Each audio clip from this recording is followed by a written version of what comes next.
한 세대 만에 최빈국에서 세계 10대 경제대국으로 도약한 나라가 있습니다. 6.25 전쟁의 폐허 위에서 일어나 IMF 위기도 글로벌 금융위기도 이겨내고 이제는 전 세계 반도체 시장의 60%를 장악한 나라, 아시아의 선진국이던 일본인들도 이제는 그들에게 배우자며 젊은이들은 그 나라로 취업을 갈망하는 나라가 있습니다. 바로 400년 전 위대한 이순신 장군이 그러했듯 불멸의 의지를 가진 바로 대한민국입니다. 그들은 어떻게 이런 기적을 만들어냈을까요? 여기 위기 때마다 놀라운 불멸의 의지와 단결을 통해 극복하는 한국인들을 보고 현재 위기 속의 한국도 늘 그랬듯이 이번에도 잘 헤쳐나가리라 확신하는 외신 기자가 있습니다. 세계 최강 대국들 사이에서 살아남은 작은 나라가 있습니다. 전쟁의 폐허 위에서 일어나 세계 10대 경제대국이 되었고 이제는 글로벌 IT 산업의 심장이 되었습니다. 그들이 보여준 불굴의 의지는 제 인생을 완전히 바꿔놓았습니다. 시작하기 전에 구독과 좋아요는 이미 누르셨죠? 이제 이 놀라운 이야기를 시작해볼게요. 1998년 1월, 한겨울의 차가운 바람이 인천공항을 휘감고 있었어요. BBC 아시아 특파원으로 처음 한국 땅을 밟은 그날, 저는 이 나라가 제 인생을 이렇게 바꿔놓을 줄은 상상도 못했습니다. 런던 본사에서 받은 지시는 단순했어요. 한국의 경제 붕괴 과정을 취재하라. 솔직히 말씀드리면 저도 그렇게 생각했죠. IMF 구제금융을 받은 한국이 회복되리라고는 아무도 믿지 않았으니까요. 서울에 도착한 첫날, 을지로의 한 증권사 앞에서 목격한 광경은 지금도 생생합니다. 수백 명의 실직자들이 매서운 겨울바람을 맞으며 구직 상담을 기다리고 있었죠. 당시 저는 이 나라는 끝났구나라고 생각했어요. 하지만 그들의 눈빛은 뭔가 달랐습니다. 쉽게 설명할 수 없는 강인함이 느껴졌어요. 나중에야 알게 됐죠. 그들은 이미 한 번의 기적을 만들어낸 세대였다는 걸요. 지금 50에서 70대인 그들은 1960년대 국민소득 80달러의 최빈국에서 세계 10대 경제대국을 만들어낸 주역들이에요. 6.25 전쟁의 폐허를 딛고 일어나 한강의 기적을 이뤄낸 분들이죠. 취재를 다니며 만난 50대 엔지니어의 말이 아직도 귓가에 맴돕니다. 우리는 불가능이란 없다는 걸 이미 증명해냈어요. 이번에도 해낼 수 있습니다. 그때는 그저 허세로 들렸던 말이 이제는 깊은 진실로 다가오네요. 25년이 지난 지금 저는 그들이 만들어낸 또 하나의 기적을 증언하려 합니다. 이것은 단순한 경제 성장 이야기가 아니에요. 불굴의 의지로 세계를 놀라게 한 한 세대 영웅들에 대한 이야기입니다. 처음 한국 산업 현장을 취재할 때만 해도 선입견이 가득했어요. 한국은 일본의 기술을 베끼는 나라라는 편견이었죠. 영국 언론들도 하나같이 한국을 폄하했습니다. 1998년 2월 강남의 전자제품 매장을 찾았을 때가 떠오르네요. 삼성과 LG의 제품들이 진열되어 있었지만 당시만 해도 소니나 파나소닉 제품들의 그림자에 가려져 있었어요. 특히 반도체 산업에 대한 한국의 도전은 서구 언론들의 조롱거리였죠. 인텔과 IBM이 장악한 시장에 뛰어든다는 게 무모해 보였으니까요. 일본 니혼케이자의 신문은 매주 한국의 실패를 예견하는 기사를 실었습니다. IMF 외환위기는 이런 부정적 시각을 더욱 강화했어요. 원화 가치는 폭락했고 한국의 주요 기업들은 파산 위기에 내몰렸죠. 런던의 투자자들은 한국을 투자 부적격 국가로 분류했습니다. 당시 영국 파이낸셜 타임즈는 이렇게 전망했어요. 한국 경제가 회복되려면 최소한 20년은 걸릴 것이다. 솔직히 저도 동의했죠. 현장에서 본 한국의 모습은 너무나 암울해 보였으니까요. 하지만 그때는 몰랐습니다. 제가 얼마나 큰 편견에 사로잡혀 있었는지를요. 그리고 한국인들의 저력을 얼마나 과소평가했는지도요. 그 깨달음은 예상치 못한 순간에 찾아왔어요. 1999년 여름, 제 인생에서 가장 충격적인 순간이 찾아왔어요. 기흥에 있는 삼성전자 반도체 공장을 취재하러 갔을 때였죠. 당시만 해도 취재의 목적은 한국 반도체 산업의 실패를 보도하는 것이었습니다. 하지만 그곳에서 본 광경은 제 예상을 완전히 뒤엎었어요. 24시간 쉬지 않고 돌아가는 최첨단 생산 라인, 수천 명의 연구원들이 매달리는 R&D 센터, 세계 최고 수준의 청정실. 이건 제가 알던 한국의 모습이 아니었죠. 특히 놀라웠던 건 현장의 엔지니어들이었습니다. 그들은 하루 3-4시간 자면서도 연구에 매진했어요. 일본에서 기술을 배우러 갔다가 문전박대를 당하면 호텔 로비에서 밤새 도면을 그리며 연구했다는 이야기를 들었죠. 불가능하다고요? 그럼 우리가 해내면 되죠. 한 엔지니어의 이 말은 제 고정관념을 완전히 뒤흔들었습니다. 그들에게 불가능이란 단어는 오히려 도전의식을 자극하는 촉매제였어요. 2000년 더 큰 충격이 찾아왔습니다. 한국은 IMF 구제금융을 조기 상환했어요. 세계 금융가가 20년은 걸릴 거라고 예측했던 회복을 3년 만에 이뤄낸 겁니다. 더 놀라운 것은 그 과정이었죠. 전 국민이 참여한 금 모으기 운동은 전 세계 언론의 주목을 받았어요. 시골 할머니부터 초등학생까지 전 국민이 자발적으로 금을 기부했습니다. 누가 시키지도 않았는데 국민들은 자발적으로 외환 보유고 확충에 동참했죠. 현대자동차의 변화도 인상적이었어요. IMF 위기 당시만 해도 파산 위기에 몰렸던 회사였습니다. 하지만 직원들은 임금 삭감을 받아들였고 품질 개선을 위해 밤낮 없이 일했죠. 그 결과 현대차는 글로벌 탑5 자동차 메이커로 성장했어요. 2001년 BBC 본사에서 충격적인 뉴스가 날아들었습니다. 삼성전자가 일본의 대표적인 반도체 기업들을 추월했다는 소식이었어요. 도시바와 NEC의 고객들이 하나둘 삼성으로 옮겨가기 시작했죠. 당시 일본 반도체 업계는 큰 충격에 빠졌습니다. 어떻게 한국이 우리를 따라잡았지? 하지만 그들은 몰랐죠. 한국은 이미 따라잡기를 넘어 앞서 나가고 있었다는 걸요. 2002년 월드컵은 또 다른 전환점이었어요. 대한민국을 외치며 거리로 쏟아져 나온 수백만 명의 시민들. 그들의 얼굴에서 자부심이 넘쳐났습니다. 더 이상 열등감에 시달리지 않는 자신감 넘치는 국민들이었죠. 삼성전자 반도체 연구소의 한 팀장님과의 대화가 특히 기억에 남네요. 우리는 이제 더 이상 누군가를 따라가지 않아요. 우리가 바로 최첨단에 서 있죠. 실패가 두렵지 않습니다.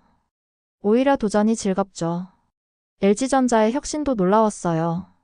당시 브라운관 TV 시장에서 소니가 독보적인 1위였습니다. 하지만 LG는 과감하게 LCD TV 개발에 올인했죠. 많은 전문가들이 시기상조라며 반대했지만 LG는 흔들리지 않았어요. 그 결과는 어땠을까요? 2003년 LCD TV 시장이 폭발적으로 성장하기 시작했습니다. 소니는 브라운관에 집착하다 시장을 놓쳤고 LG는 삼성과 함께 글로벌 TV 시장을 장악하게 됐죠. 한국의 저력은 연구개발 투자에서도 드러났어요. IMF 위기 속에서도 한국 기업들은 R&D 투자를 줄이지 않았습니다. 오히려 늘렸죠. 2000년대 초반 한국의 GDP 대비 R&D 투자 비중은 일본과 미국을 앞지르기 시작했어요. 현장에서 만난 50대 연구원의 말이 아직도 가슴에 울립니다. 우리 세대는 가난을 경험했어요. 그래서 기술이 얼마나 중요한지 뼈저리게 알고 있죠. 우리 자식들은 더 이상 기술 후진국이란 소리를 듣지 않았으면 해요. 이런 집념이 결실을 맺기 시작했습니다. 2004년 삼성전자는 세계 최초로 9시나노 공정 개발에 성공했어요. 인텔과 IBM도 하지 못한 일을 해낸 겁니다. 외신들은 기술 한국의 시대가 왔다고 보도하기 시작했죠.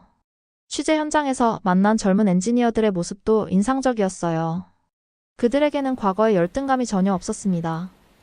오히려 자부심이 넘쳤죠. 우리가 세계 최고예요. 이제는 우리를 따라오려고 노력하는 거죠. 이런 자신감은 허세가 아니었습니다. 실제로 2005년 중국의 대표적인 전자기업들이 한국으로 기술 연수를 오기 시작했어요. 한때 모방의 나라로 불리던 한국이 이제는 혁신의 나라로 불리게 된 거죠. 세계의 시선도 바뀌기 시작했습니다. 월스트리트 저널은 한국의 기술 혁신이 일본을 위협하고 있다는 특집 기사를 실었고, 이코노미스트는 한국이 보여준 위기 극복의 교훈이란 제목의 사설을 게재했어요. 한국의 변화는 산업 현장을 넘어 사회 전반으로 확산됐습니다. 인터넷 인프라는 세계 최고 수준이 됐고, 문화 콘텐츠 산업도 급성장하기 시작했죠.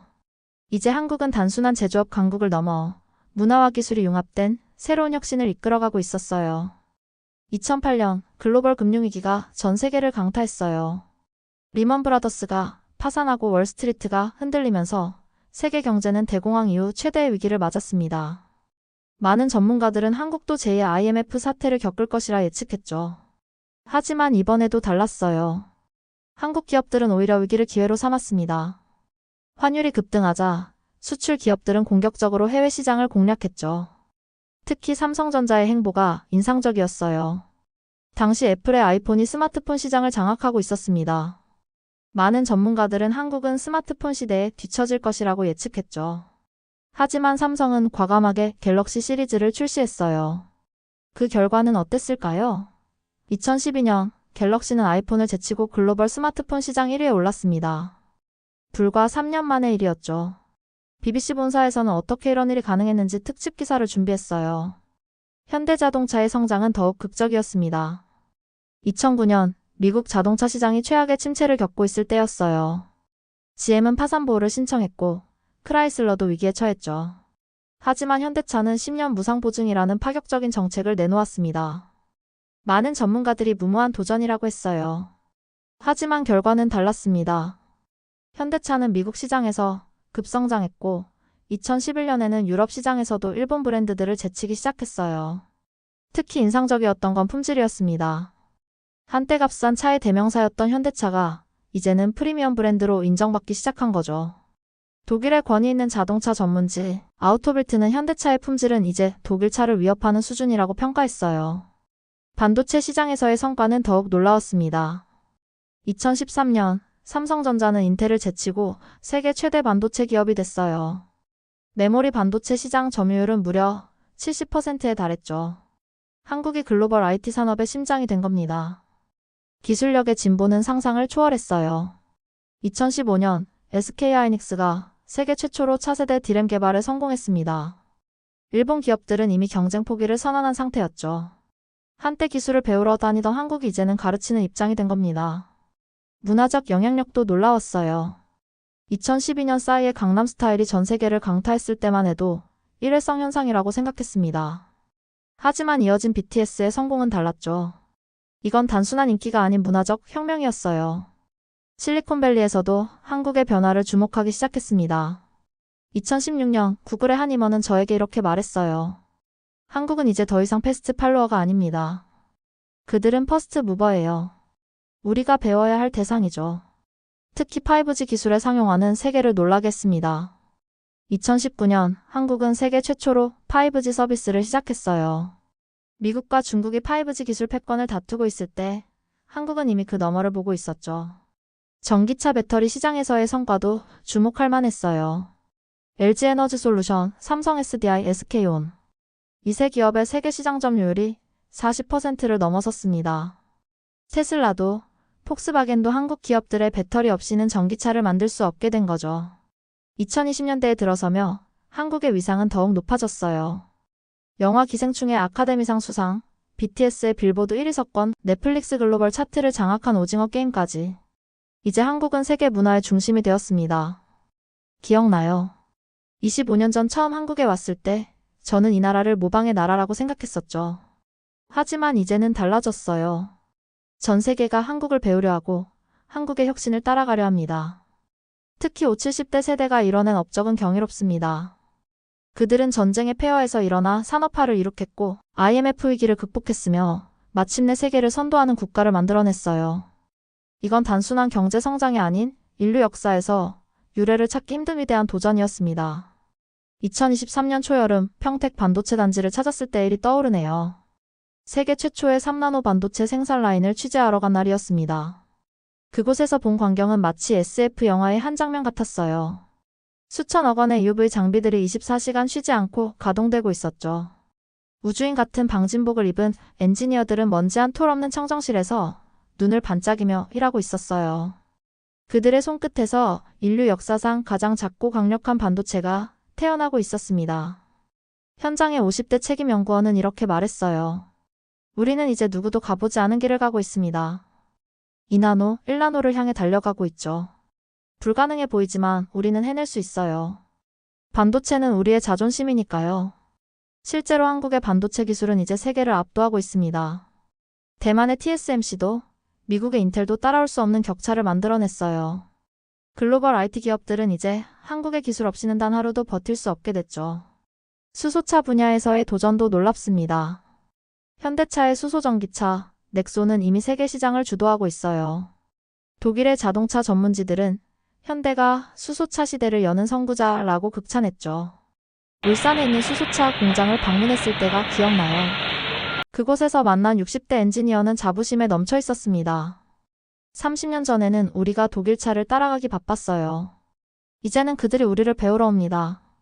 우리 세대가 이룬 가장 큰 자부심이죠. K 콘텐츠의 성장도 멈출 줄 모릅니다. 2023년 한국의 문화 콘텐츠 수출액은 133억 달러를 돌파했어요. 이는 프랑스의 2배, 일본의 3배에 달하는 규모입니다. 한류는 이제 단순한 문화 현상을 넘어 거대한 산업이 됐죠. BTS의 성공은 특히 상징적입니다. 연간 20조 원의 경제 효과를 창출하며 삼성전자 다음으로 많은 외화를 벌어들이는 존재가 됐어요. 5, 70대 세대가 만든 산업 기반 위에서 새로운 세대가 문화 강국의 꿈을 이뤄낸 겁니다. 6G 통신 기술 개발도 세계를 놀라게 하고 있어요. 한국은 이미 6G 원천 기술 개발에서 세계 1위를 달리고 있습니다. 5G에서 그랬듯 6G 시대도 한국이 열어갈 거라는 전망이 지배적이에요. 우주 산업에서의 도전도 시작됐습니다. 누리호 발사 성공은 시작에 불과해요. 한국은 2030년까지 달 착륙선 발사를 목표로 하고 있죠. 불가능해 보이는 목표지만 지난 50년의 역사를 보면 이것도 해낼 수 있을 거라 믿습니다. 최근에는 인공지능 분야에서도 눈부신 성과를 보이고 있어요. 네이버와 카카오는 초거대 AI 모델 개발에 성공했습니다. 한국의 AI 기술은 이제 구글이나 마이크로소프트와 어깨를 나란히 하고 있죠. 판교 테크노밸리에서 만난 젊은 개발자들의 눈빛이 인상적이었어요.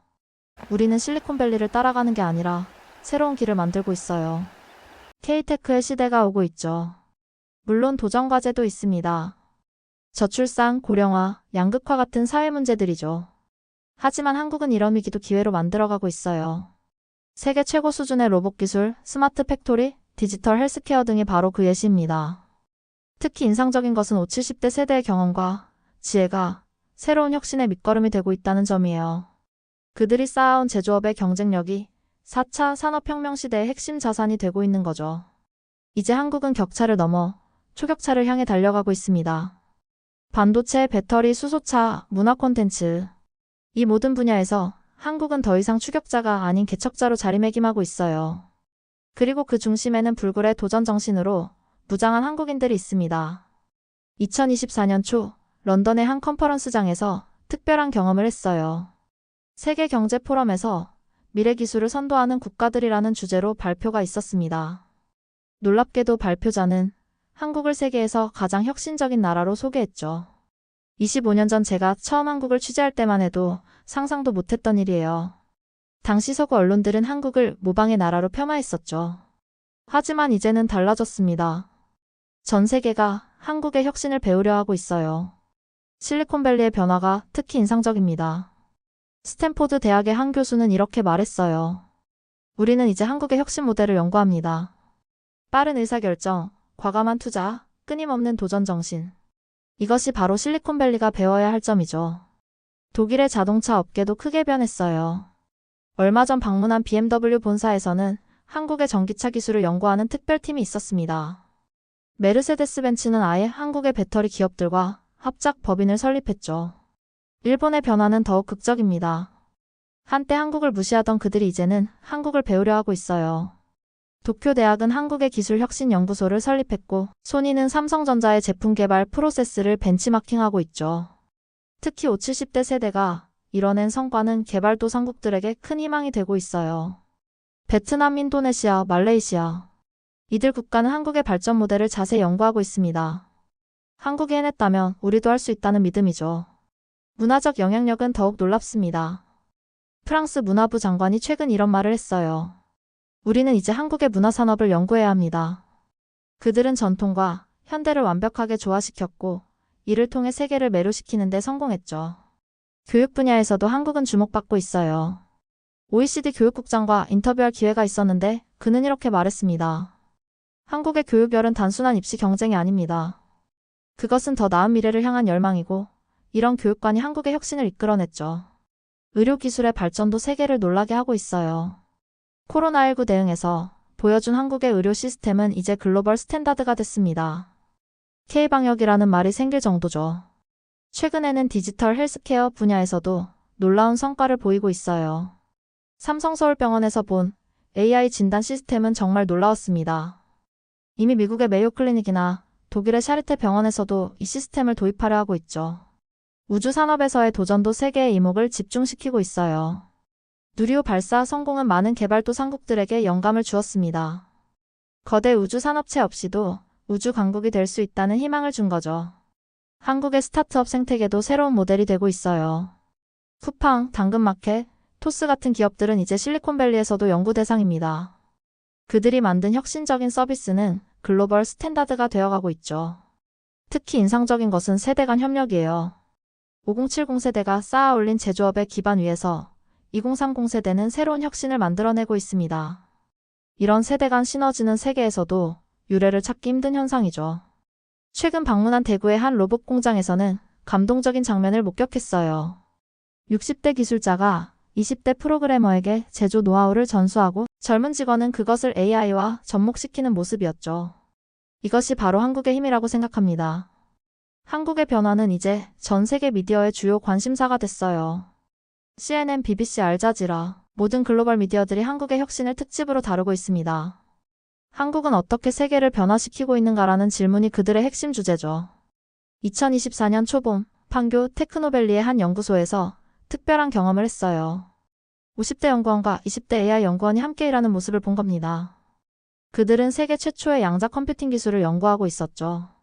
그 모습에서 저는 한국의 과거와 미래를 동시에 보았어요. 한강의 기적을 이룩한 세대와 새로운 혁신을 이끄는 세대가 함께 더 큰 꿈을 향해 나아가고 있었죠. 이것이 바로 한국의 진정한 힘이라는 걸 깨달았습니다. 25년 전, 제가 처음 한국에 왔을 때는 이런 모습을 상상도 못했어요. IMF 위기 속에서 모두가 한국의 몰락을 예견했었죠. 하지만 한국인들은 불가능을 가능으로 만들어냈습니다. 특히 50, 70대 세대의 공헌이 놀랍습니다. 그들은 전쟁의 폐허에서 일어나 산업화를 이룩했고 IMF 위기를 극복했으며 첨단 기술 강국의 기반을 닦았어요.